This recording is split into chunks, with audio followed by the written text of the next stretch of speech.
हिंदुओं में दिवाली का त्योहार बड़ी धूमधाम से मनाया जाता है। सब लोग दिवाली पर नए नए कपड़े पहनते हैं, मिठाइयाँ बांटते हैं। दिवाली पर बाजारों में रौनक रहती है। बच्चे बड़े सब पटाखे फोड़ते हैं और इस त्योहार को बहुत धूमधाम से मनाया जाता है। पर क्या आप ऐसा सोच सकते हैं कि भारत के गांव में लोग दिवाली के नाम से डरते हैं? वहाँ के लोग दिवाली के दिन अपने घर से बाहर नहीं निकलते। झोलपुर नामक भारत के एक गांव में एक बुजुर्ग औरत मीता रहती थी। ये औरत दिखने में बहुत डरावनी थी। उसकी बड़ी बड़ी आंखें, लंबी मोटी नाक और लंबे घने सफेद बाल थे। वह औरत गले में बहुत सारी मालाएं पहने रहती थी। उसकी सारी उंगलियां भी अंगूठियों से भरी रहती थी। मीता ज्यादा किसी से बात नहीं करती थी। उसका घमंडी स्वभाव देखकर गांव के लोग भी उसे पसंद नहीं करते थे। मीता को जादू टोटका आता था। मीता पूरे दिन हवन में मगन रहती। गांव वालों को ये तो पता था कि मीता को काला जादू आता है, परंतु गांववासी उसे आज तक रंगे हाथ नहीं पकड़ पाए थे। मीता के दो बेटे थे, सोहन और रोहन। वो दोनों गांव में जमींदारी किया करते थे। मीता अपने बेटों से बहुत प्यार किया करती। उससे अपने बच्चों का दुख दर्द देखा नहीं जाता। मीता को अपने दोनों बेटे बहुत प्यारे थे। वो अपने बच्चों को देर रात में अपने पास बिठाकर उन्हें काला जादू सिखाती और उनको अपनी शक्तियां देती। मीता एक दिन दीपावली की अमावस्या की रात में अपने घर पर बैठकर हवन कर रही थी।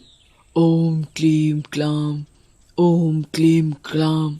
बेटा, मेरी अब उम्र नहीं है। मैं शायद ज्यादा दिन जी भी ना पाऊं, परंतु मैं चाहती हूँ कि मेरे मरने के बाद मेरी सारी शक्तियाँ तुम दोनों में आ जाएं। मैं मरने के बाद भी तुम्हारे साथ रहूंगी। मेरा शरीर ही नहीं रहेगा, परंतु तुम मुझे जब जब बुलाओगे मैं तुम्हारे पास होंगी। मेरी आत्मा तुम्हारे पास रहेगी। माँ, तुम ऐसे मत बोलो। हम आपके बिना नहीं रह सकते। ये बात मीता के पड़ोसी ने सुन ली और वो ये बात सुनकर हैरान परेशान हो गया। अरे, ये देखो, मीता काला जादू कर रही है और ये दिवाली की रात में अपने बेटों को अपनी शक्तियाँ दे रही है। बेटा, मैं चाहती हूँ कि आने वाले समय में तुम दोनों इस गांव पर राज करो। हाँ माँ, हम जरूर करेंगे। हम आपकी शक्तियाँ ऐसे ही बर्बाद नहीं जाने देंगे। आप चिंता ना करो, सब अच्छा ही होगा। मीता की ये बात पड़ोसी सुन लेता है। अरे भाई लोगों, इस औरत को देखो, ये तो अलग ही दिशा में चल रही है। ये तो काले जादू से हम सब गांव वासियों को अपने बस में करना चाहती है। ये तो अपने बच्चों को हमारे ऊपर राज करवाना चाहती है। हाँ हाँ, सही बोल रहे हो भाई तुम। हमें जल्द से जल्द इस मीता और इसके बच्चों का कुछ करना पड़ेगा, नहीं तो हम सबकी जान खतरे में है। हम ऐसा क्यों ना करें कि हम इस मीता और उसके दोनों बेटों को चुपके से किसी बहाने से उठा लें और इनमें ही अनार और फुलझड़ी लगा के जला दें। हाँ, तुम बिल्कुल सही बोल रहे हो। इस मीता को अभी बस हवन से उठने दो। हम सब आज ही मिलकर इसका और इसके बेटों का सफाया कर देंगे। कुछ ही देर में देखते ही देखते मीता और उसके बेटे का हवन पूरा हो जाता है। चलो भाइयों, इस औरत को पकड़ो। हीरा और गांववासी मीता और उसके बेटों को पकड़ लेते हैं। अरे तुम ये क्या कर रहे हो? तुम हमें कहाँ ले जा रहे हो? कोई है, हमें बचाओ, हमें बचाओ। तू अभी अपने बेटों के साथ बैठकर जो हवन कर रही थी और तेरी सारी बातें हम सब गांव वालों ने सुन ली हैं। अब देख, हम सब मिलकर क्या हाल करते हैं तेरा। तो फिर हम अब ऐसा क्या करें कि इन तीनों का हमारे गांव से नामो निशान ही मिट जाए? होए? हम ऐसा करते हैं, गांव से दूर जो जंगल है, हम इन तीनों को उधर ले जाते हैं और अभी रात की रात में ही इन तीनों में अनार और फुलझड़ी लगा के आग लगा देते हैं। हैं? मीता और सोहन, रोहन गांववासी की ये बात सुन लेते हैं। नहीं, तुम मेरे बेटों के साथ कुछ नहीं करोगे। मेरे बच्चे मुझे बहुत प्यारे हैं। तुम मेरे कर्मों की सजा मेरे बच्चों को मत दो, हमें माफ कर दो। मीता और उसके बेटे अपनी मौत की बात सुनकर बहुत जोर जोर से रोने लगते हैं।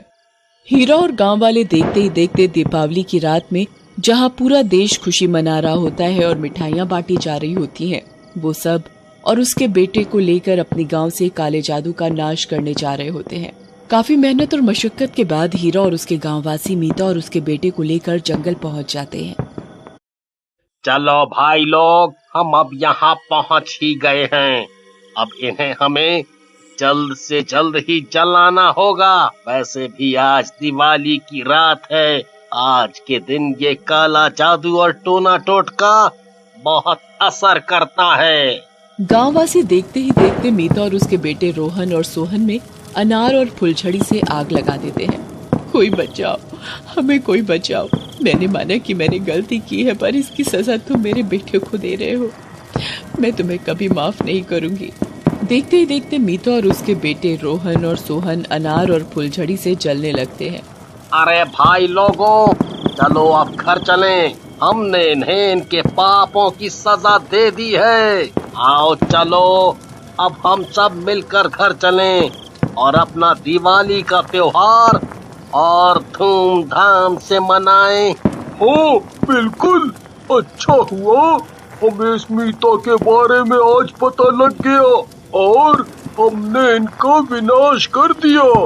एक तरफ मीता और उसके बेटे पटाखों में जल रहे थे तो दूसरी तरफ गांववासी अपने घर जाकर दिवाली मनाने की तैयारी कर रहे थे।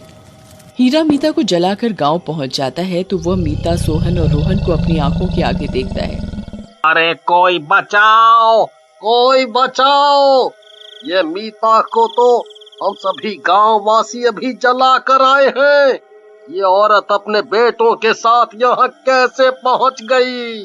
मीता अब एक चुड़ैल बन चुकी थी और रोहन और सोहन भूत। तुझे शर्म नहीं आई ना?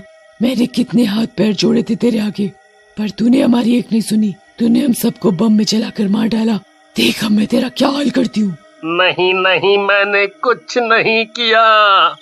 सब गांव वालों ने बोला था मुझे तो तुम्हें आग लगाने के लिए।